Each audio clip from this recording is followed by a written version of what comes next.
தாமரைப்பூவுக்கும் தண்ணிக்கும் என்னைக்கும் சண்டையே வந்ததில்லை. மாமன அள்ளி நீ தாவணி பொட்டுக்கோ மச்சி நீ யாரும் இல்லை. ஐயாரட்டு நெல்ல போல அவசரமா சமஞ்ச மக ஆயி புட்ட சொந்தக்காரன் நான் தானே தொட்டு பார்க்க கூடாதா.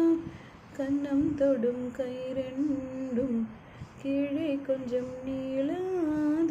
கம்மா தண்ணி வெத்தும்போது திரும்பிடுவோம். அம்மம்மா அங்கே இங்கே கைப்படும் சொல்லி புட்ட அம்மா. நிலா கரையழிச்சாலும் உன்னை திருத்த முடியாது. புரட்டி போட்டு அடி